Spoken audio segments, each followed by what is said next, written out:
ready for the greatest gibberish you ever heard in your life? Alright, how the fuck do I start this? Okay, I'll just... Hi everyone! My name's Chris. I make videos sometimes, and sometimes you watch them. Here I am doing a podcast. You might not know what this is. You might know what this is. Good one, Chris. This is Unsafe Podcast Release. I make this in case I don't want to do any UPR episodes, or the amount of news coming in becomes too much. So, if I miss a couple of races for whatever reason, mainly due to laziness, I'll just do a podcast with a guest. There's been a few races. Yeah, there's just been one or two. In each series. In each series. Yes. Exactly. In case you haven't heard, we have our guest here today. We're going to have a guest for every episode, but for this one, we have a guy named Sascha. Good afternoon. Good whenever you're watching this.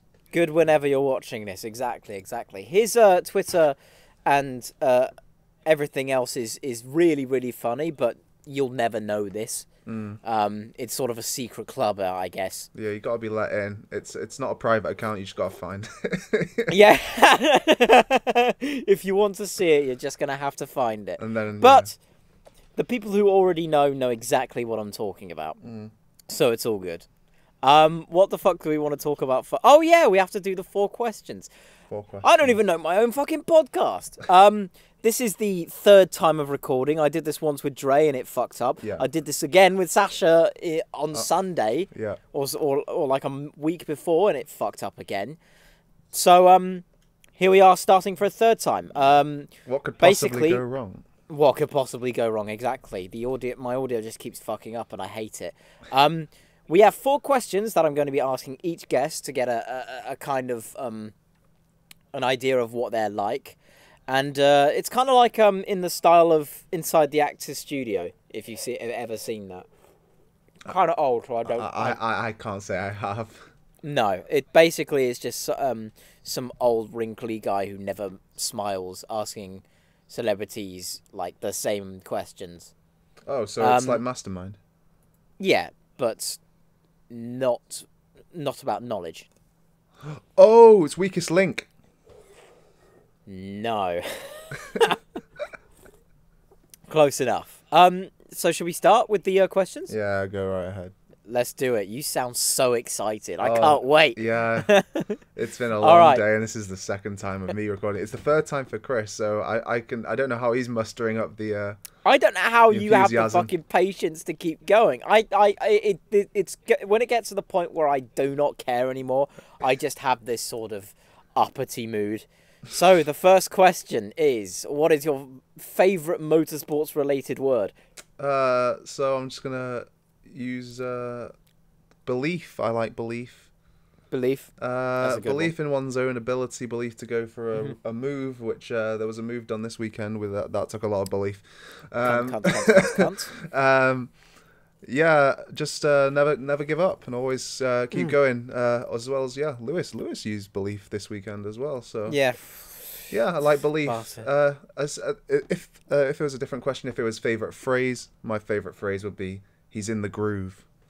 In the groove. Just it rolls off the tongue very nicely. I like that. What is your least favorite motorsports related word? It's not I don't think it's in the dictionary, but it'll be hammer time or party mode. I said this last time, but I might redo it so it's phrase instead of word.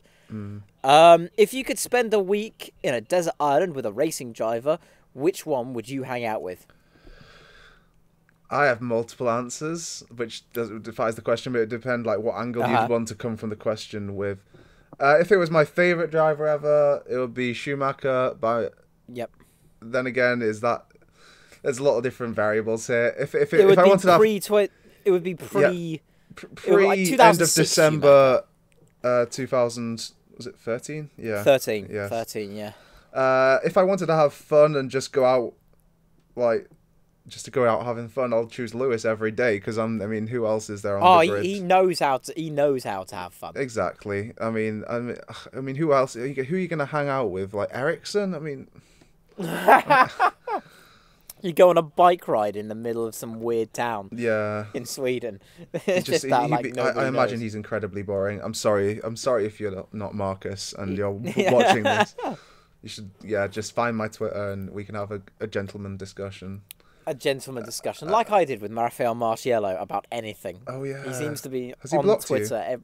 No, we just had a very, very mature conversation about the Halo. You can guess which side I was on. If I wanted to escape quickly, I'd choose Lauder or Prost because Lauder can bring in one of his private jets, for God's sake. There are security cameras everywhere, so you don't leave. Okay. Screw that idea then. It's like high security prison levels. I doubt the last thing Lauder needs is more exposed heat to his head. No. Ooh. If you had to choose a song that defines motorsport the most, which would it be? I'm gonna go generic-ish and say Queens of the Stone Age, Go With The Flow. Oh, that's a great song, though. It is a great song. Where the fuck it goes. Yeah, I played that as nailed it. That's how the actual song goes. We'll get copyrighted. Tune. I'm gonna get copyrighted now because I did it note for note. So let's talk about the first batch of shit. Formula One. Oh, Formula One. So are we starting with Bahrain? Everything about this is pro Bottas to a T. Oh clearly. yeah. All of this is last 3 races. Bottas has been he's had a role to play. He's been bullshitted. I mean, at least he's not been obscure in nothing. He's been there. He's not like fucking up either. He's been doing really well. He's just been painfully unlucky. Yes. So in Bahrain, Ferrari were just quicker than Mercedes, weren't they? Yeah. Which, I mean, essentially. to be fair, Bahrain, Ferrari are always strong at Bahrain. It's a hot circuit, even though it's at night. And Bahrain seems to suit Ferrari, but they were quickest there. They got a 1-2 at Bahrain, didn't they? On the grid? No, Bottas. Was it Bottas second? Bottas got second. Was it China they locked out the grid, Ferrari? I think no. They locked out the grid at one of the races. They locked out the grid at some point, but Bottas got second that race when he was We're so prepared. when he tried to lunge a move for it's fine. It's fine. It's been the 3rd time doing this. Who cares? When was Bahrain? Like was it 1.5 months ago at this point? Yeah, give or take. Yeah, it was at the very least the start of April or the end of March. Basically, Bottas got second, tried to lunge for a move at on the last lap. Was faster than Vettel essentially for the whole of the race, but just couldn't get past him on the very last lap. What happened? Was there a difference in strategy? Because Bottas in the whole last stint was just catching Vettel slowly. Yes, yeah. Was there a safety car or something, and Vettel or something happened where Vettel just tried to make a set of tyres last incredibly long, like 50 laps or something, and Bottas at the very end pounced on it. And if I recall, Seb was in big energy saving mode the last 5 laps because he knew he'd become under a massive pressure from Bottas on the last lap. So I think Vettel basically had full power, like quali power for the last lap, which probably didn't help because not really. No, it doesn't help. And then all the British media, at least, they're all having a go at Bottas for only having one shot on an overtake and deciding no, I'm okay with second. Well, not only that. He even tried it, but I mean, how all the other drivers would have done a better job. How Ricciardo would have overtaken Vettel. How Lewis would have overtaken Vettel. It's just wildly unfair on Bottas.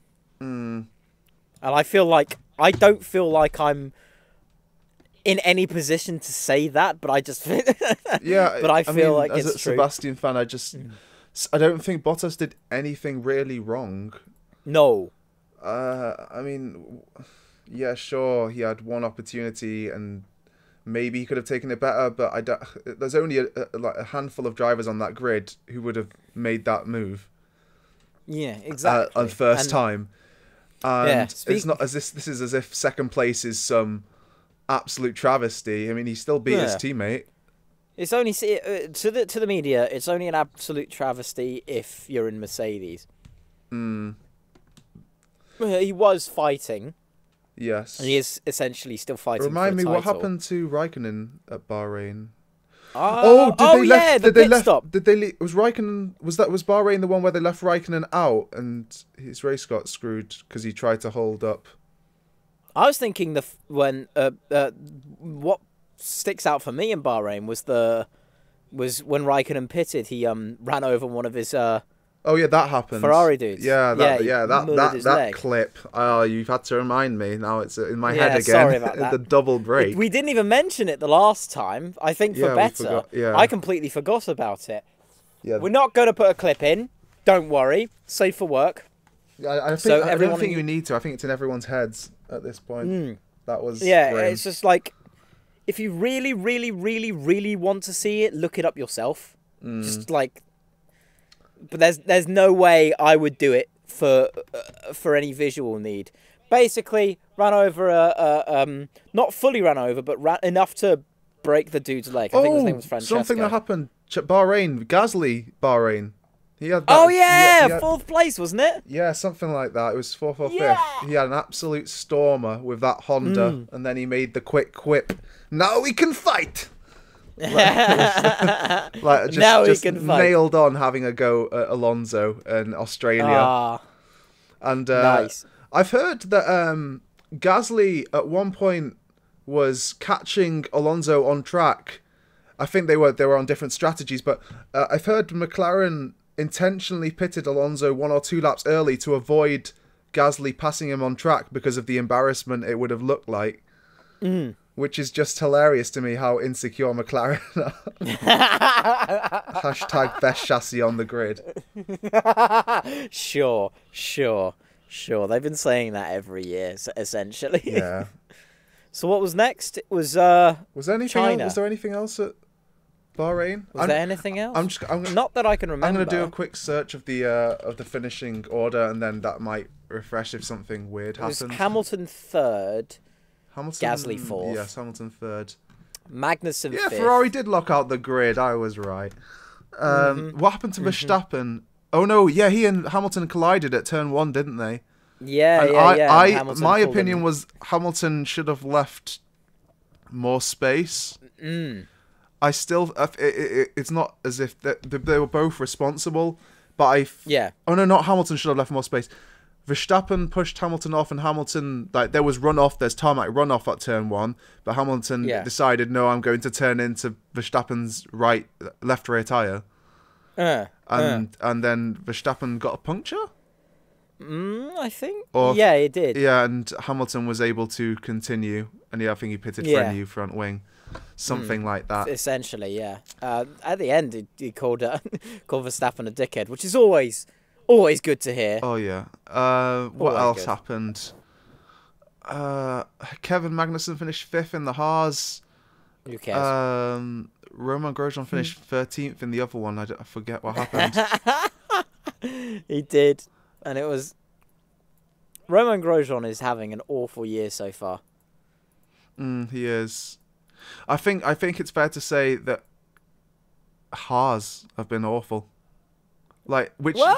I'm not talking about their car's pace, because on pace, Haas should be 4th or 5th. 4th or 5th in the construction. Exactly, and they are completely throwing it away. And I know. Because they're not going to have this pace even in free races time. So that they fail to capitalize very badly, and they're going to pay for it at the end of the season. It's gonna put them pretty much. That was in my notes for Baku as well. Like, Haas are throwing away so many easy points in Australia, at Bahrain, China. It's bad as well, considering that even Sauber are doing essentially a better job. Yeah, and this is Haas's 3rd season now. It's not the new team excuse anymore. No. This is now serious. They're well because they could have double the points or something that they have right now. They easily could have double the points they have right now if they hadn't been dumb. Yeah, like rookie mistakes as well. Because it's not. This is if like because they at least in Australia and Bahrain they were faster than McLaren. They were faster than the Works Renault. They were faster than Force India. They were faster than Toro Rosso, and they're just throwing it all down the bin. It's so bad. It's so bad.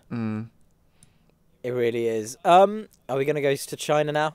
Yeah, sure. More disappointing shit. Vettel won in Bahrain. I mean, that also happened. Yeah, we all apart from the Bottas attack on the last lap, it was pretty much a canter. Yeah. The first 2 races out of 4 for Vettel have been perfect. Everything after that was a bunch of bullshit. Essentially, in China, getting mullered of a good position from Max Verstappen. I nearly said Max Verstappen. I say it so often now. Restrain yourself, say it so Chris. often now. It's because I say it so often. It's just. Oh, Ferrari locked out the grid in China as well. It was back-to-back lockouts. Yeah, they've been really, really good in qualifying. China, that's a bit more of a big deal because in Bahrain, it's a Ferrari-ish circuit. In China, it's always been a Mercedes circuit. Like, I know. It's cool. It's got a massive straight. It's got long, fast corners. It's a Mercedes territory, and Ferrari. I mean, Sebastian got poled by over half a second from the nearest Mercedes, which is just unbelievable, quite frankly. It was so strange for the first 3 races, and then the race happened, which was that was an event. Vettel led the whole first stint from Bottas, right? It was about 3 or 4 seconds. Bottas pitted, and then Vettel, did he pit 2 laps or 1 lap later? I'm not even sure at this Basically, point. I think it was 1 lap later, and Bottas managed to undercut like 5 seconds worth of time, which was... I know. It was so much. And then Bottas led from Vettel in second, and then there was a safety car. Remind me what it was for? There was a safety car. I'm not sure what the cause of the safety car was. I think it was for the it was for Brendan Hartley. It was it was Toro Rosso's. Yeah, Toro Rosso. Did they leave so much like debris on the hairpin? Okay. Yeah, they did essentially. Yeah. And then they had the safety car. Then the safety car came in, and why was Vettel so far down? Was Max third during the safety car? No, he wasn't. No, he was behind Vettel. Wasn't he behind? Oh, I'm trying to. This is all blur now, because I know Max Verstappen. You're getting it into me. I almost slipped. Max at one point tried to move on Lewis around one of the long curves and messed it up. And then later in the race he hit Vettel, but I'm not sure what position Max was in when he hit Seb. Yeah. I think it was like 3rd and 4th or 2nd and 3rd. Not really sure. Oh, I remember what happened. Okay, so Red Bull crash at turn 1. Yep. Bottas and Seb and Lewis all pass the start-go line. Red Bulls, by pure dumb luck, were in the right position on the track that they could pit as soon as the safety car was announced. So the 2 Red Bulls were they on super soft? They were on a really soft tyre and could do about... And all the 3 front runners, Lewis, Seb and Bottas, they were all on like 20, 30 lap old rubber who they were planning to go to the end on.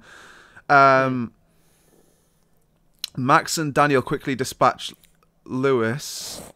Yes. Then Max tries his dumb lunge on Vettel because it was such a dumb move because like the car was so much like Verstappen must have been at least 2.5 seconds faster on pure pace at that point with those tires. There was no point to go for a dumb move. You didn't have to lunge it. You're already faster. You're too far away at that point. Seb himself after the race said that he was planning, like he was going to let Verstappen go. His race wasn't with Verstappen at that point. It was with Bottas and Hamilton. Yeah. And Max just messed up both of their races completely. Exactly. Dumbass. Yeah, Seb took damage then, and with old tyres, I think he then got dispatched by Alonso and Hulkenberg. Alonso was saying to Verstappen, he didn't crash, but like he made the move needlessly difficult on Seb. Like he pushed him off the track. It was just a bit strange. This is from, you always have to leave a space, man. Yeah, all the time you have to leave a space. Yeah. Yeah, it's just that's typical Nando though. And then Seb kept off Sainz Jr. on the last lap or two, so he got 8th place. I mean, it's points. It's better than 0. Kimi, Daniel Ricciardo won. had Kimi just pitted onto not ultra soft or super? He pitted onto like a soft, just a regular soft or something like that. So Kimi was on fresher rubber than Lewis, and I think he overtook Lewis. And the podium was Ricciardo, Bottas, Kimi. It was Ricciardo, Bottas, Kimi. Oh yeah, Raikkonen should have. Raikkonen was on like much younger rubber than Bottas, but he couldn't do the move. He didn't even get close because they're both really meek. Or at least Raikkonen is just such a. He's so lackluster aggressively. There's no aggression almost. He's so passive. So he accepted his 3rd place, and that was a bit of a hectic race. Not nearly as hectic as Azerbaijan though. Oh, so far this season has been. Then Azerbaijan happened. Don't at me. so I might. Vettel first in qualifying again. Yep. Maybe he just shouldn't qualify first. Maybe that's the trick. Yeah, that's he's why qualified first 3 times, and he's not being able to convert it. All would you say? Maybe he could have pitted. Maybe in China he could have avoided it, but in the other 2, it's completely not his fault at all. No, sorry, in China. Oh no, it's only 2 races. He won in Bahrain. Yes, God's sake.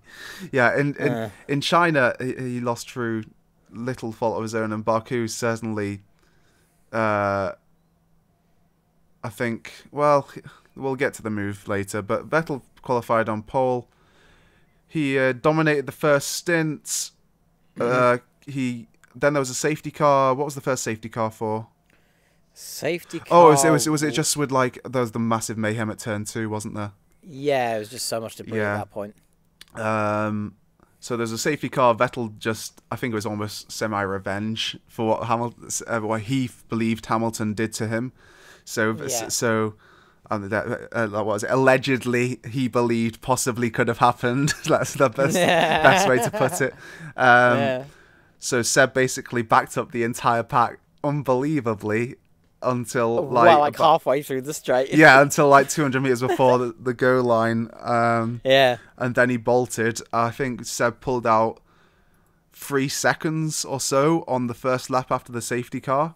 And then he just ran away, or not run away, but him and Lewis traded times. Yeah. Then did they pit? They pitted while the safety car was happening, didn't they? I think so. All the front runners, they went from their quali rubber onto regular soft or something like that. Something along the lines of that, yeah. No, I might be wrong. I'm not sure. I think I am wrong. No, I think I am wrong. No, because I remember they were on the. Some people they stayed on the super soft. Yeah, they did. Yeah, they stayed on the super soft. Oh my god, I have notes. I made notes. Why am I trying to remember? Yeah, it's just like I'm looking in your notes. Yes. And I'm thinking, what the fuck? Lap 1, a few incidents happened actually. Was it Sorokin or one of the Williams hit the back of a Force India into the other Force India? Yep, that is pretty much what happened. Then between turns 2 and 3, there was 3 wide between Alonso on the left, Sorokin in the middle, and Hulkenberg on the right. Hulkenberg kind of comes across. And this was all in the span of like 100 or 200 meters. Hulkenberg comes across, kind of hits Sorokin into Alonso, and then all of them, apart from Hulk, take damage. And then I think Ocon found himself around past Kimi by some of the mayhem, and Kimi was on the inside for a corner, and Ocon just didn't give him any room, even though Kimi was like well alongside. And then I'm trying to remember the Force India's like chief guy, but his name evades me. Got big. His name passed me. He got big mad when he was. He got hella mad. Yeah. Yeah, and I don't know what over because Kimmy really didn't do anything wrong. No. Kimmy was fine though, wasn't he? He probably took a. Yeah, Kimmy took fresh tires on their front wing during the safety car. Seb had a great restart. Yeah, we talked about it. Max made a great move on Ricciardo at the restart. He did, and that set that that was a taste of what was to come. That was essentially yeah, and that was the Red Bulls. Nothing else happened for the rest of the afternoon. It's like WWE; they censor that shit. Yeah. It's just like it never happened. Then Hülkenberg and Sainz basically scrapped and overtook the Red Bulls because the Renaults were on ultra softs at that point, and. Yeah, that was fun to watch the Renaults pass the Red Bulls on pure pace. Yeah, it was. Then about 18 laps in, the ultra softs had gone off, and I think the Red Bulls started to catch the Renaults again. The Renaults had to pit. So, yep. And then shortly after that, Hülkenberg was looking really good, and then I tweeted something like, "Hülkenberg's doing really well after his 5-place grid drop, and he's back in the mix." And then he just binned it of his own accord, the idiot. Yep. The super soft tires for almost everyone went really long, really long. I think the first to come in, like, so yeah, Seb and Lewis Seb pulled out 4 seconds or so on the first lap of the safety car. Then they were basically trading times. I think Lewis ran wide at the last corner once and he lost another second, and it was about 7 seconds or so. And then one lap, I can't remember which lap, it might have been a lap mid-20s, somewhere around there. Lewis just he what's the word when he locked up into turn 1 and ruined his tires, and then Lewis had to pit because he had a massive flat spot and his tires had gone. I think Lewis had set 3 fastest laps before that, hadn't he? And he was slowly reeling in Seb, really like 1 or 2 tenths a lap, and then he made the mistake and had to pit. Seb and Bottas and the Red Bulls all stayed out on their super softs. The Red Bulls had some decent racing. I remember one of them, Ricciardo and Verstappen, ran like really close into turn 1. I think they touched, but there was nothing wrong with it, I don't think. Yeah, I wasn't really sure.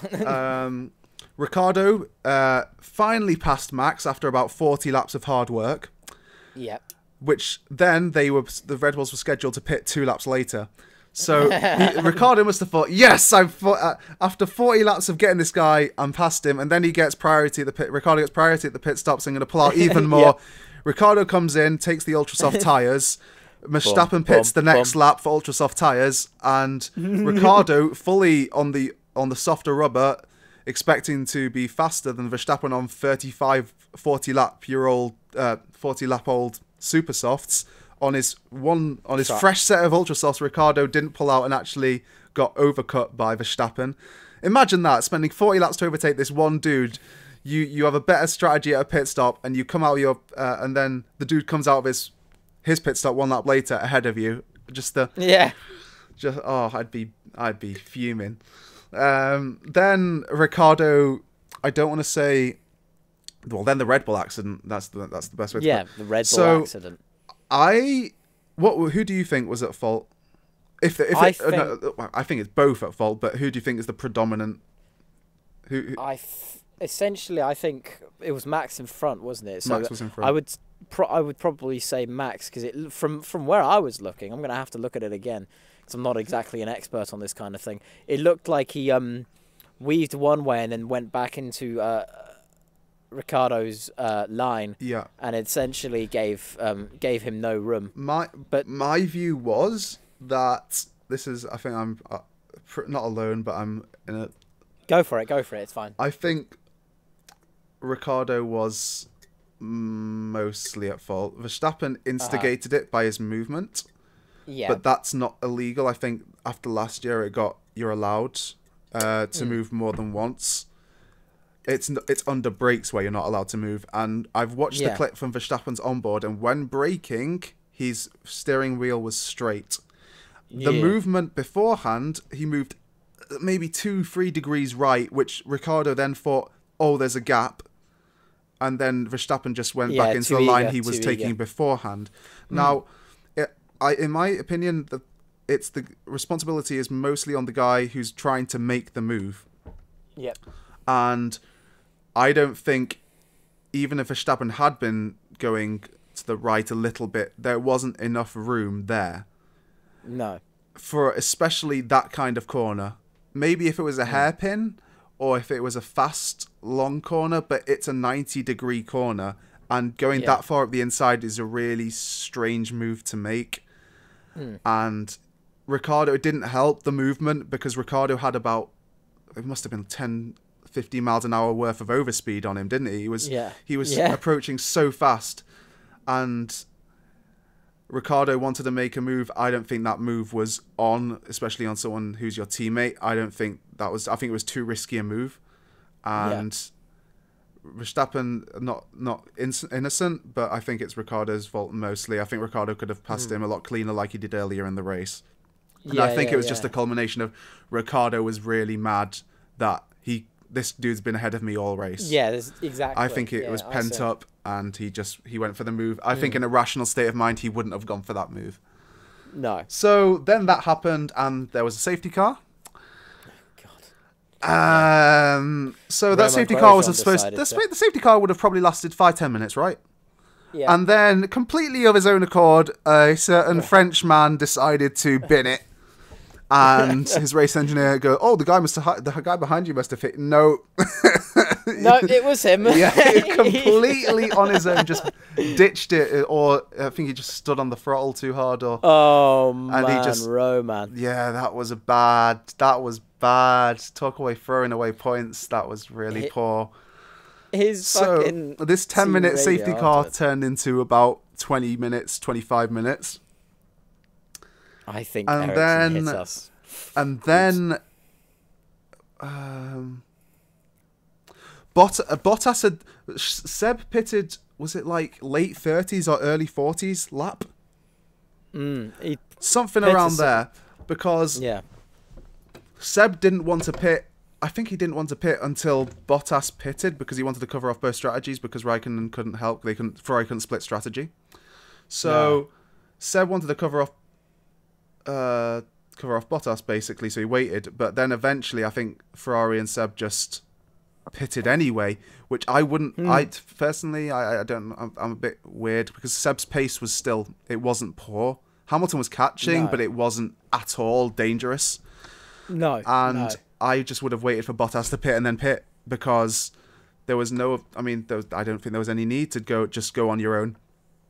But anyway, Seb pitted, and then I think must have been at least Bottas would have only been going 1 or 2 laps longer before after the Red Bulls crashed, right? He can't have been going till the last lap or something. He must have been pitting onto ultra softs like he must have been like scheduled to come in within the next 5 minutes when the Red Bull crash happened. So the Red Bull crash happened. There's a safety car, and that gives Bottas the chance to pit, and he comes out on ultra soft rubber. At that point, Seb does the same thing. Seb was on soft tyres at that point, and he would have been first during the safety car, but he would have had a Mercedes on ultra soft right behind you. He would have been overtaken. So Ferrari decides, screw it, like we're screwed anyway, so we'll pit as well. They put Seb on the ultra soft, and they put and Mercedes also put Hamilton on the ultra soft. And then the safety car happened. Hamilton was 4th on the ultra soft. Yes. Yeah. So Mercedes, basically everyone pitted onto ultra softs, but Bottas hadn't pitted yet, so he was net first. He got a pit stop for free. Everyone else had to take a pit stop. That makes sense. Yeah. So Bottas is first during this safety car. The safety car comes in. Bottas has a great restart. Seb goes for a move, which was Hamilton was catching Seb down the whole straight, and then Seb. Then, as soon as Hamilton pulled out to go for the overtake, the car didn't. It just there was no more speed. It just kind of, it stopped gaining on Seb. Yeah. I don't know if he hit his limiter or if just the full force of the air hitting the car just meant that. So Hamilton then couldn't make a move on Seb, but Seb had then Bottas's slipstream, and he went for a move at turn 1. Vettel was alongside, and he locked up his tyres. And I don't think, like, the move was done. You didn't have to brake hard. You were already past him at that point, right? If memory serves correct, like, it wasn't going to be a difficult move, and he tried to make it a difficult move, and he locked up his tyres, ruined the tyres, and Seb then finished fourth after Perez then got him down the next straight. He finished 4th. I think on the same lap, Pierre Gasly and Kevin Magnussen had on the safety car restart, Magnussen and Gasly. Magnussen tries to kill Pierre Gasly. Yeah, twice. It's like a Schumacher on Barrichello. During that murder attempt, a piece comes off Gasly's or Magnussen's car. See, I blamed. I said, what, the stewards have had a half an hour, why wasn't the track clean when Bottas came back round? But it was actually from the Magnussen-Gasly incident on the safety car restart. So there's a big piece of metal in the middle of the track. Bottas comes round, Seb's like blown his tyres, Hamilton's probably under orders, don't make team moves, and Bottas is like, I'm going to cruise to this win, and then he encounters this big piece of carbon or metal in the middle of the track, and Chris's hopes and dreams were ruined. Shattered in seconds. Into a million pieces. I'm not allowed nice things. And then, Bottas had a puncture, had to retire, and Lewis finds himself all of a sudden in first place, despite the fact he's had a far from perfect weekend. Lewis gets a win. I don't know what to say. I've said more than enough on Twitter on the day. There's lots of tears that were shed, mostly from Bottas, but occasionally from me. David Coulthard and the Channel 4 people said something that grinded my gears in a sense. What was it? Did they say something like, you should have watched The Road or something? Something like Real Men Never Cry or something like that. Oh, for God's sake. Some ridiculous, like, masculinity so fragile shit. I can't remember exactly what it was, and I don't think I really care at this point. It's annoyed me too much. So far this season, as much as I'm not exactly wanting it to go the way I want it to go, it hasn't been that boring. If you're a Kimi or a Bottas fan, they're not getting dominated. No, but it's not exactly a great situation when Bottas is behind Kimi in the championship. Not because Kimi has been performing better, but out of sheer unluckiness, in a sense. Yeah. Which I think. Yeah, basically. Have we got anything else to talk about in F1, or are we going to go straight to the... Charles Leclerc had a pretty damn good race. Charles Leclerc! It's P6 in the Sauber. Golden Boy. Golden Boy. The Monegasque driver managed to get a P6 in a goddamn Sauber. Yeah, he was keeping up with Ferraris at one point. He was very so impressive. Good. I know. It was essentially the same kind of wild celebration that Felipe Nasr had when he got a P9 in Brazil. Yeah, Alonso in the McLaren with damage shithoused another half decent result. How long can this streak go on of them not being really on the pace but getting results?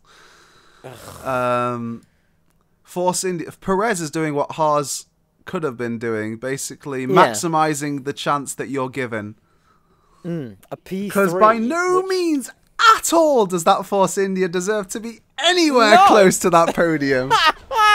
There's no way it could have been on it anyway. How does Perez do this consistently, season on season? He gets a podium out of nothing. He just gets just like Sergio Perez, the podium guy, and Nico Hulkenberg still with no podium. Brendan Hartley in the Toro Rosso, despite almost killing his teammate early in the weekend, finished 10th. Yeah. Lance in the poor Williams. Williams weren't as bad at Baku, were they? They've been pretty tragic up till now. It is mostly straights though, which benefits the Williams. Which is why Toro Rosso, despite yes, there were retirements, but still, it's a 10th. It's a point. Stoffel Van Dorn P9, but What did K-Mag do? Oh yeah, K-Mag got a penalty for almost killing Gasly. Yes. Yeah, P13. What a twat. Pierre Gasly got P12. Yeah, no, he would have been a lot higher if it hadn't been for that. Because wasn't he running really well in the top 10 at one point?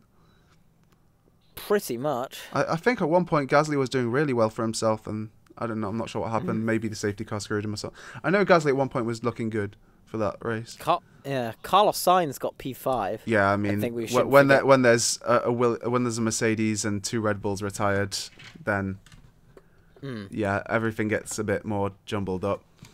Carlos Sainz, I think, is still underappreciated because when he's on form, he is really good. I mean, we know he's at least at one point was a match for Max.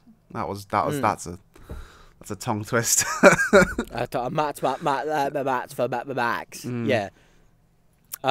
Is there anything else we might need to talk about before we go Ferrari straight on took the lead in the Constructors' Championship, and Lewis overtook Seb Lewis is 4 points ahead of Seb, despite 4 points ahead of Seb. And Ferrari. So Seb's probably been lucky the last 2 races. However, I think on the whole he'll look at it and he knows Ferrari, at least looks like, have the fastest car.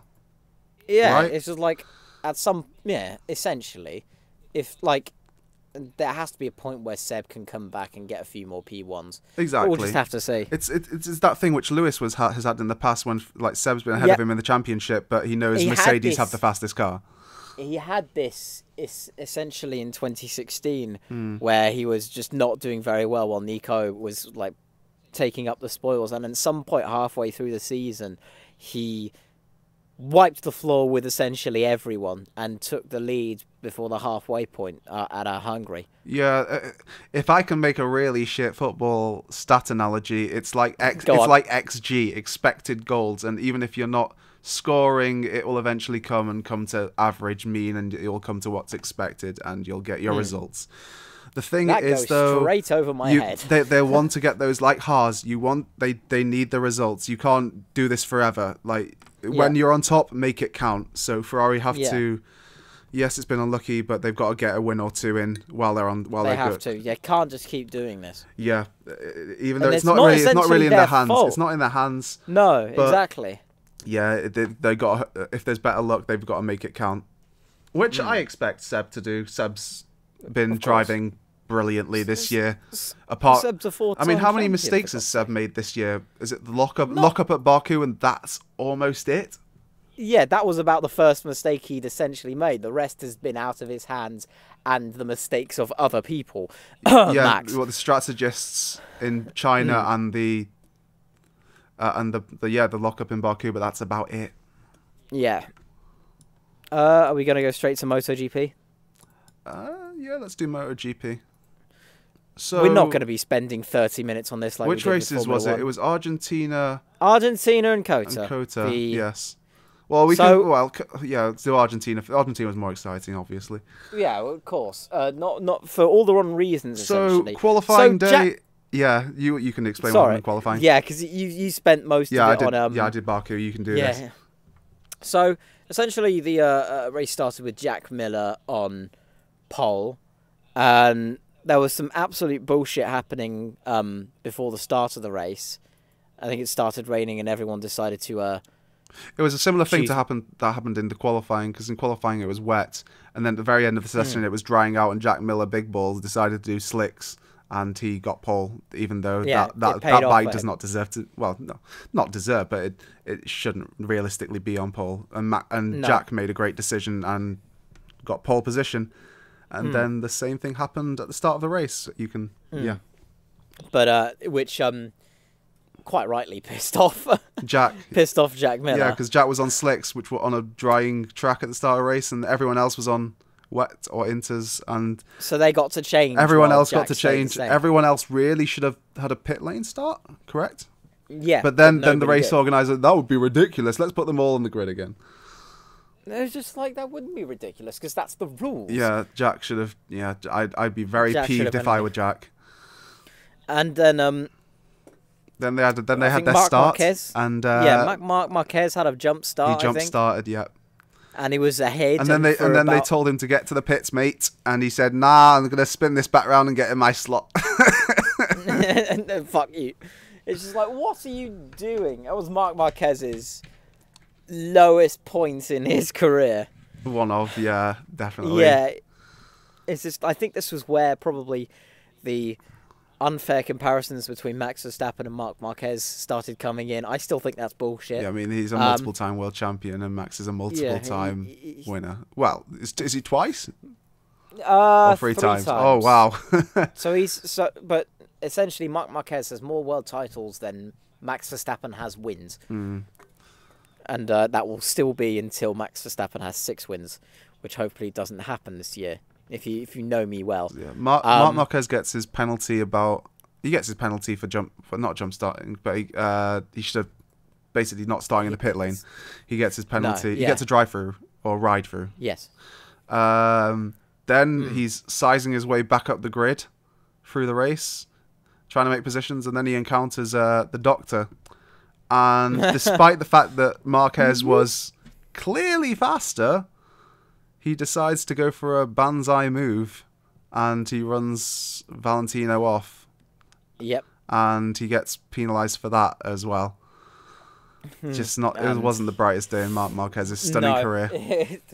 A 60-something race winner at its very lowest. And while all that was happening, Cal Crutchlow. There was Cal won with Johan Zarco second and Alex Rins third. That was a good. Jack Miller didn't even make the podium. No, he finished fourth. The bastard. He finished fourth, 4 seconds behind. There was that group of 4. They were like battling most of the race, and then the last few laps, Jack fell away. It was a good old ding dong, especially between Zarco and Crutchlow. Oh yeah, that was really good. But I think experience then paid. It paid dividends for. And then Cal Crutchlow was on top of the championship, right? Yeah, for a little bit. Yeah, he became the first British rider to lead the championship since Barry Sheene in 1979. What a guy! What a guy! Don't doubt me. And let's go to Cota, which was exactly the opposite of a ding dong. Where did Dovi finish in? Where did Dovi finish? 6th. He finished 22 seconds. Just racking up those, every little helps towards that championship at the end. Yep. So that's the price. Although if Cota's by anything to go by, there might not be much of a championship. Yeah, Cota. Yeah. It was Marc Marquez did at Cota what Marc Marquez does at Cota. Yeah, he pretty much brought us down to earth again. He blocked. Was it Aleix? Oh no, it was Vinales. It was Vinales. He blocked Vinales at qualifying, so he got demoted on the grid, but it didn't really mean. But it didn't mean piss. After the end of lap 2, he was in first. Yep, he completely just demolished the field, and that's such a shame. And Dovizioso managed to get 5th, which keeps him on the top spot of the championship by only 1 point. Lorenzo was weirdly poor in Cota, wasn't he? Yeah, Lorenzo has not been having a good season. No. Pedrosa he wasn't too bad in Cota. He was making his way up through the race. No, Pedrosa had a broken wrist. Yes, he did. So he was actually picking up, or pretty much where everyone else was fucking up. So 7th was really good for Pedrosa. Was Valle second? No, it was Maverick Vinales. Oh yes, you're right. It was essentially a battle between Vinales, Iannone, and I think Rossi. They had a bit of a ding dong, but it essentially fanned out by the end of it. So it was 3 seconds between Marquez and Vinales, and then another 3 seconds between him and Iannone. Not exactly the most. It wasn't the most exciting race. No, Moto 2 and Moto 3 were much more exciting. Moto 2, I think, was the most exciting because then Pecco Bagnaia managed to get into the lead of the title in Moto 2 for the first time, just pipping off Alex Marquez. He on a smaller scale, pretty much fanned out from Alex Marquez, who finished 2nd with Miguel Oliveira in 3rd. It was a mostly good weekend. The shit show being MotoGP. Yeah. Oh yeah, Iannone finished on the podium, didn't he? Yeah, he did. That was nice for Suzuki. It was, yeah. IndyCar is next. I'll let you do IndyCar. Oh, nice. Woohoo! So, I didn't really watch Long Beach. I fell asleep. Not because the race was boring, because it wasn't. Rossi won, right? Rossi won the race. Sebastian Bourdais did a completely bonkers move, took over like 3 cars, Past the blue went line, over mate. the not allowed. yeah, went over the white line. Oh, I'm not having that. Blue line, no chance. Oh my fucking god! That's so annoying. That must be such an annoying thing to hear. Yeah, pretty much. Going wild penalty. in the car, and then you. Yeah, and it's not as if like, it's not as Max Verstappen at Kota on Raikkonen where he just shortcuts the track. He went a long way around. It was clean as anything. It's just his wheels were just slightly over a line that he shouldn't have been over, which is but he complied. Rules are rules. He was dignified in defeat. After that, it was Alabama. Woo! An absolute shit show from start to finish. The race started essentially not starting at all on Sunday because there was rain for God knows how long. It was pretty much monsooning. It dried up tomorrow, so the race happened tomorrow, and it was essentially dry for about... The next day? Yeah, about 2/3 of the race was dry until the last third of the race where everywhere where it was pretty much who has the best timing and can put on wet tyres at the right time, which Sebastian Bourdais, who was leading at that point, thought it would be good enough to stay on slick tyres for essentially the entirety of the race, up until the point where he got overtaken by Joseph Newgarden, who essentially is leading the title, and that gave him a big old push-up from Alexander Rossi. A very much needed push-up, because Alexander Rossi was leading the title before Alabama. Right. And, yeah, that's pretty much it. I'm probably missing a whole shitload more, but... We got to make notes, man. Yeah, I do. I just have very, very basic notes, because apparently I can remember things very well, but... clearly I don't. Next up, we have Formula 2. Formula 2. So My God. Do we start with Bahrain? I think so. Yeah. So in the feature race, Nando Nonsis, I don't know. Nando Nonsense. Lando. Oh, Nando. Fuck it. That'll do. Norris. Lando Calrissian. Lando Calrissian. Yeah. Donald Glover won the race. I like that. Yep, he won the race. Artem Markelov did a really good. Yeah, he started in the pit, right? Yeah, he started from the pits and went up from fucking that to third. What a hero. Completely mullered the rest of the field. It was a very, very exciting race. And then he followed that up the next... Or would it be next day or 2 days' time? Followed up the next one. It was the next day. Yeah, so in the sprint race... De Vries led for the first stint until the pit stop, until he had to pit, and he tried to make the Leclerc 2017 strategy, and Prima couldn't do that this time. Whatever, lack of pace, or De Vries wasn't as good as Leclerc on the day, whatever. Markelov is so good on the tyres, and he just cruised to the win, really. Yeah. Who finished second? Who finished second? It wasn't Max. Max Gunther was third, wasn't he? Is this for the feature race? This is for the sprint race. Sprint race, yes. It was Maximilian Gunther. On second? Yeah, second. That's quite impressive. And it was Seta Cameron third. Baku was apparently a huge shit show. Alexander Albon, who's been quite impressive, but just sort of inconsistent, really, in most feeder series races, managed to win the race, elevated him. I really wish I hadn't missed that one. Nah, it was. Well, I saw Albon had won. I had a double take. It's like what? Jack Aitken managed to get second, and Antonio Fuoco, which you said was your favourite name. One of my favourite names. Fuoco. You can't just say Fuoco. It's Fuoco. Yeah, it sounds like a Pokemon. It really does. Then in the sprint race, George Russell managed to win. George Russell managed to win. Who's the other? Lando Norris. Who was it? He went for a move on. Lando Norris went for a move and locked up into turn 1 and lost quite a few places. He dropped to 7th, and I think he recovered to 4th. Fourth. He recovered to 4th. Sascha Camera finished 2nd on the day and then got disqualified. Yes. Yep. So Lando finished 3rd. Yeah. But Roberto Merhi, the elder statesman of the of the Formula 2 world, managed to do pretty well in Baku. Got an 8th. Yes. In the feature race, and got a 7th in the sprint race. So it was. I don't know why, but at some point in the race, Nizami just ran up turn 2, and he decided not to recover the car, and just gave up or something.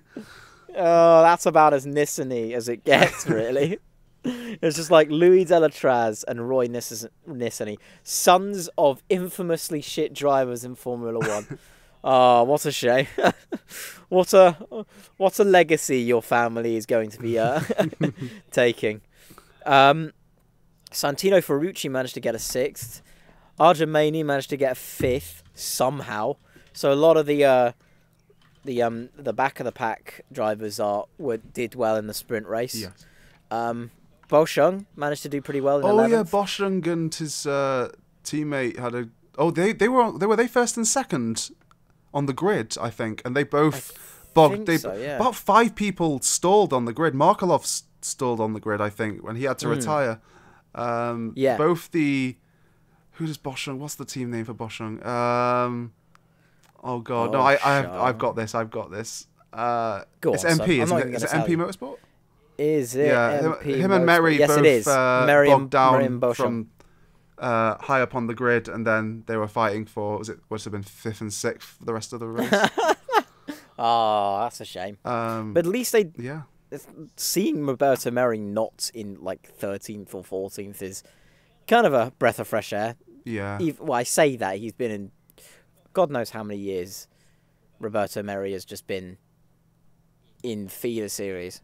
Mm-hmm. So in the championship currently, due to Seti Camera's DQ, he got what was the DQ for? Do we know?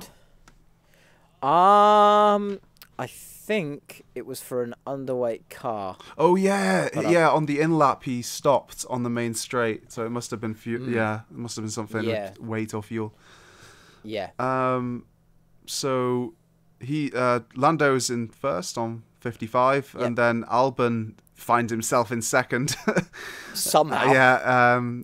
Camera in third, and Markelov with his 2 retirements in Baku is in 4th. And I hope I like Lando, but I hope it's not just a Lando runs away with it season. Yeah, it's just like that's like if there's one thing I didn't like about the 2017 season, is just like one really good driver ran away with it, and that ended up being Charles Leclerc. And we love Charles Leclerc, we really do. Yeah, no. Sorry, I said a bad word, Leclerc. Yeah, sorry, I said a bad word. Oh, Leclerc. He's so pure. He is like he is wholesome. It's just like I don't want one driver running away with it. I want it to 2016 season was really good because it was pretty much a ding dong between Pierre Gasly and Antonio Giovinazzi. Yeah. Yeah, but we'll just have to see. It is still early in the season. Spain's going to be interesting. Monaco's going to be interesting. Oh, Monaco's going to be very interesting. It's just like if Monaco is interesting for anything, it's their Formula 2 races, but not their Formula 1 races. God no. It's just like it's like the shitty it's like the like when you go to a gig to a band that you really like and their opening act is really shit. Oh yeah, it just sets the tone. That's essentially what Monaco is. It's like the Tiny Tim with a ukulele. Yeah, yeah. Nothing against Tiny Tim. Monaco's just what it. Monaco's Monaco. I think that's the best way of putting it. Essentially, that's pretty much everything, unless there's. We watched a Formula Drift event. We did. I can't remember anything about it. Who won in the end? Chris Forsberg won. Chris won. Yeah. Yeah. No, he didn't. Yeah, he did. Did he? Yeah. What? Chris Forsberg won. He beat James Dean in the final.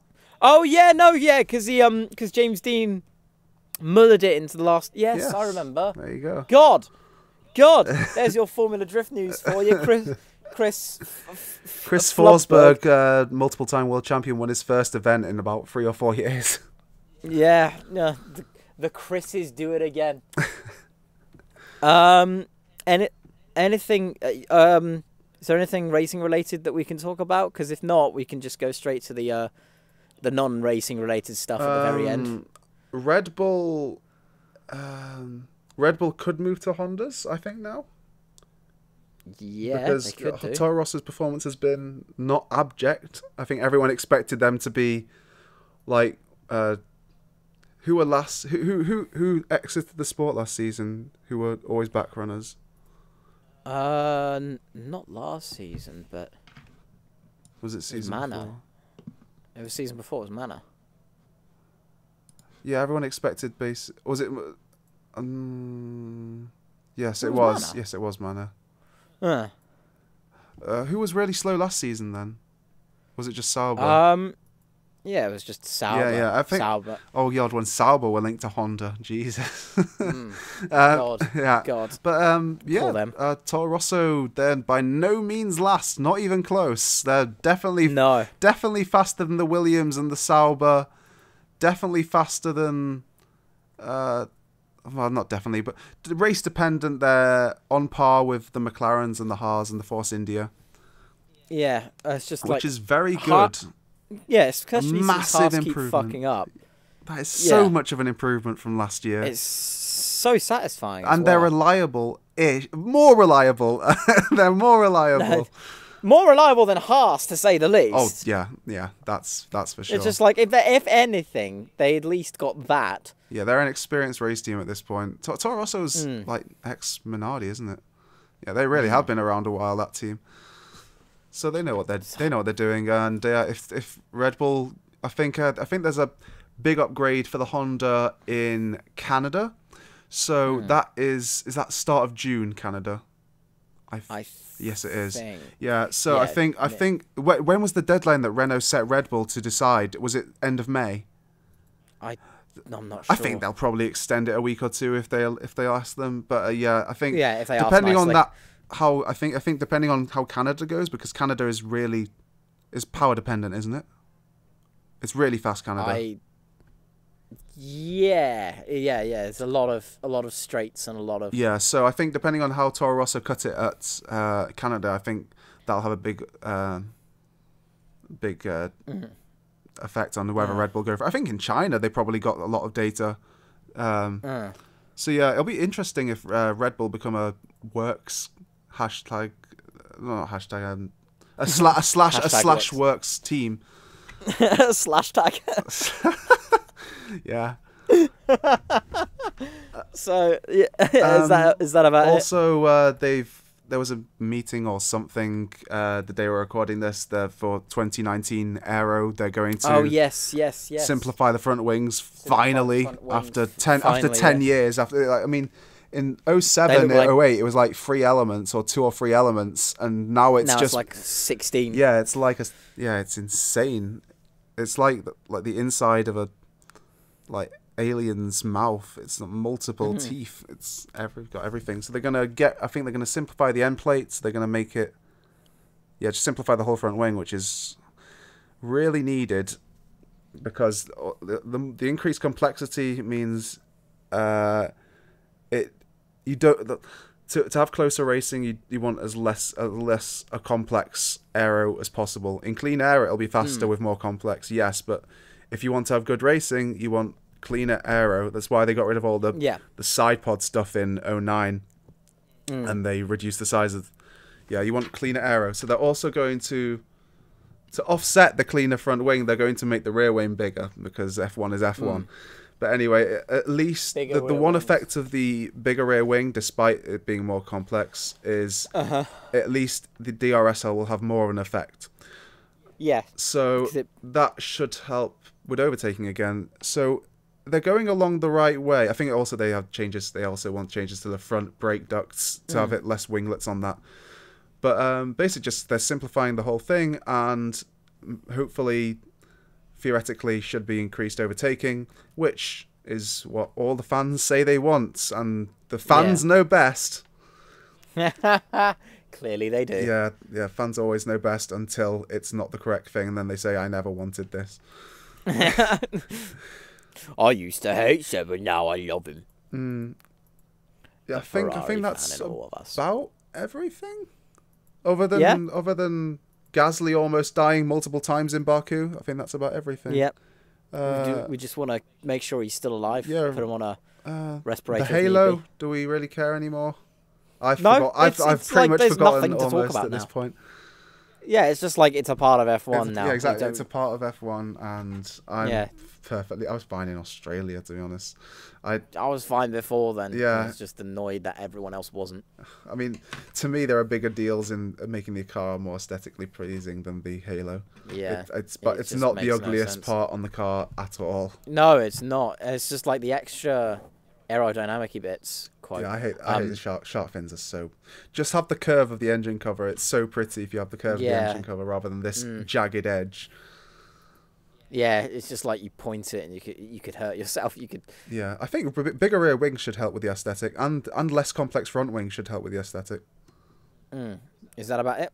Unless I remember something, I think that's about it. Yeah, I think Red Bull and Mercedes want to report Ferrari. Yeah. I mean this is F1. Like the big old fucking diffuser that they have. Oh yeah, with the wing mirrors, I think Ferrari they're doing.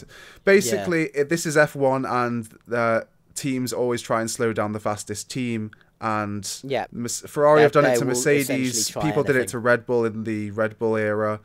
People did it to Ferrari in the early 2000s. This is F1. It happens. Yeah, it's you just have to. It's part of the business. Get used to it. Yeah. As soon as you're doing well, people try and find ways to bring you back down to earth. Yeah, I think that's essentially it. Yeah. All right then. Let's not talk about F1 or any kind of motorsport for the time being. Let's talk about some other things. I like to talk about music. I don't talk about it enough. I listen to music. Yeah. I breathe. Do you? There was something that happened during the last recording that we didn't. That still shocks us all, essentially. We're still Kanye West is having his Kanye West has a new album, I'm going to be Kanye West thing going at the moment. Yeah, he essentially was doing that. And as I was going to his Twitter page... Was it as we were finishing the podcast?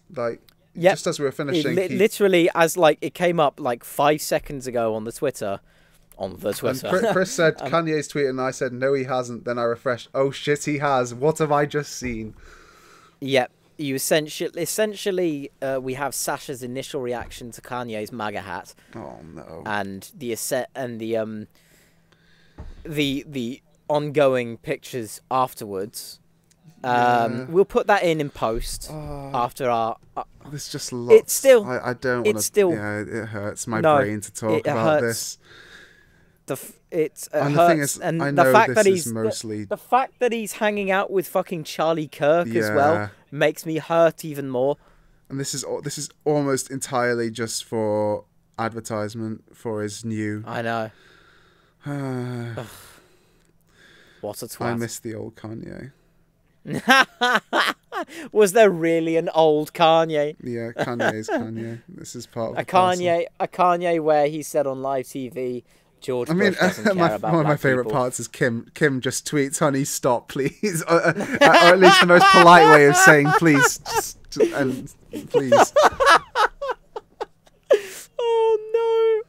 Poor Kim. I never thought I'd say that, but poor Kim. The embarrassment. I know. And then Chance the Rapper pipes up and says, oh, Kanye's still Kanye, And then Donald Trump tweets, thank you, Chance, thank you, Kanye, and it's all a shit show. Why is Chance giving him the benefit of the doubt? Chance has since gone back slightly, but he's still... he sent an apology, but he's still supporting Kanye. Don't give artists like these the benefit of the doubt. I think the best thing to do in that situation is stay silent and let him just Let him have his crisis. Let him publicly. burn out. Yeah. Let him have the 7th midlife crisis he's had in about 10 years. I think this is why Jay-Z and Kanye kind of stopped making music together. Yeah. Haven't had enough of his shit. Yeah, it's just like fucking like he's imagine what I'm not even sure. So music news, a new Kanye West album coming out. Yeah, a new Nas album coming out. There's a Pusha T album coming out. Pusha T album coming out. Albums that have already come out that I really like. I might not stick with hip hop. Are you not going to rave about Post Malone? No. Oh, fucking! I forgot what it's even called. What is it? Beer Tails and Bentley or something? Beer Bongs and Bentleys is the album of the year. Yeah. Don't. What albums are you listening to that elicits that to be the album of the year? Yeah, Chris, you can list off some new albums which are vastly superior. Yes. If first, Cardi B's new album, Invasion of Privacy. It is really good. Jean Grey and Quelle Chris's Everything's Fine, fantastic. Very much. It kind of reminds me in its storytelling vibe, like Deltron 3030. Ooh, the concept is different. The Funky Homo Sapien, best name, one of the best names ever. Yo, it's 3030. I want y'all to meet Deltron Zero and Borrelero. Yeah. Is that Upgrade Your Grey Matter because one day it may matter? Is that on Deltron 3030? I think it is. I love that. I love that line. What else is there? Manic Street Preachers has a new album out, but it's not very good. I don't like it very much. Is there a new King Gizzard? I mean, there's always a new King Gizzard. No, has there not been one? Not yet. There's they released 5 albums last year, but they haven't released anything then. Probably for the best. Yeah. If you release 5 albums in a year, you're probably going to need a bit of a rest. Yeah. They're probably working on a big old project. Yeah, they always are. Higgledy Piggledy by Slug. Sorry. No, it's fine. Confident Music for Confident People by Confidence Man. Very, very funky, very like sort of club music kind of thing. It was new at one point, MGMT album. Oh yeah, Little Dark Age. Yeah. That was a great album. It's a lovely little album. I think they got help from Ariel Pink, or it sounds I think they got help from Ariel Pink a bit. They got this.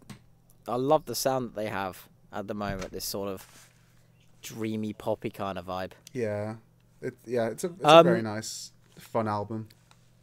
MF Doom released an album with Scarface. Yeah, which is everything you'd expect if you've listened to MF Doom and Scarface. It's like if you like the flow of MF Doom, you're not going to be you're going to be quite satisfied. It's not that it doesn't stray too far away. Yeah. No. It's a nice hokey pokey with the Loki folky. Nah, that's my MF Doom impression. I am such an idiot. Did you hear Kanye's new track-ish? Oh, the Shoopty scoopty whoop. Shoopty spoopty scoopty. Oh, voice of a generation. Voice of it. One of the most influential artists in the last 15 years. Has done poop scoopty whoop. Poopty scoopty whoopty poopty. Oh, this is 2018. It's like post satire. Oh, this is post satire. It's post. Yeah, it's like every satire show or satire website, every Onion article that came out 10 years ago. It's essentially happening now. Simpsons are still getting predictions right. I know. It's just like, what the fuck is going on? The internet released a new song. I don't know if you know who they are. I do not. When I think of the internet, I think of the Childish Gambino album. Because the internet. Steve Lacy. Do you know who he is? No. Okay, so the internet, they're a part of what's the group called? They're Odd Future. They're a part of Odd Future. Oh shit! Yeah. Yeah. So they released a new song after Ego Death was the last album in 2015. They're releasing a new album this year, so that's definitely one to watch out for. It's going to be very good. there's an artist I like recently. I'm going to find out. I think he's even Nigerian, but I think he lives in the UK. Zimbabwean singer-songwriter based in Los Angeles, California. Grew up in London. That's a bit confusing. Yeah, it's fine. I don't think he's released an album yet, but I think he's released a few songs, and he's called Kwaye. Oh, and they're very nice songs. He's very talented. One of the greatest stoner metal bands of all time, Sleep, released a new album called The Sciences. It's very good. What was this? Rasji in the African Space Program released an album called Stargate Music. That's really good. I have a bunch of albums that I've yet to listen to, but I'll run them off right now. Ricky E. Acid put out an album called Am I Happy Singing. Daniel Avery put out Song for Alpha. Nothing Nowhere put out an album called Ruiner. And I'm just going through a bunch of them. Frankie Cosmos put out a new album. There's Jack White's new album, which I've yet to listen to. And it's just... Princess Nokia released a new EP after last year's... what was it called? Something Deluxe. Yeah, it's nice. She's very talented. I've been getting a lot. There are a lot of tweets of Igloo Ghost saying quite possibly releasing a new album. There's rumours that he's doing the album with Danny Brown, which my mind will literally melt if that happens. I love Danny. Atrocity Exhibition was an incredible album, probably one of the best of 2016, if Nonagon Infinity didn't come out that year. And yeah, that's all I can think of at the moment. My brain is just going into meltdown at the moment. I think unless I start listing like more obscure hip hop and R&B albums, then there's nothing else. All right, so essentially that is it for the podcast. Let's hope my audio doesn't fucking fuck up again. And check if Kanye West has tweeted while we were recording this. Yeah. If you want to follow Sascha on social media, too bad. Find him.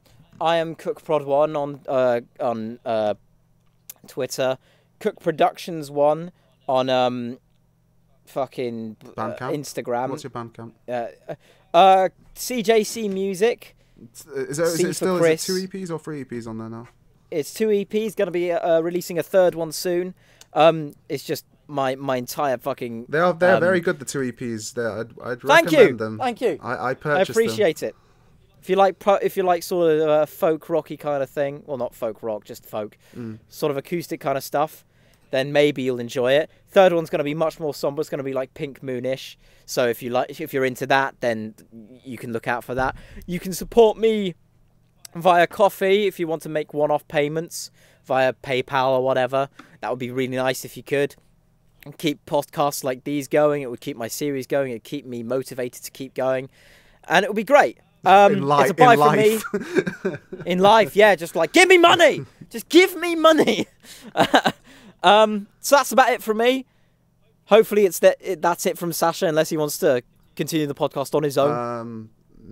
No, I'm okay. Unless, I mean, I could start doing random Simpsons quotes, but I don't think anyone wants to hear that. We did that at the start.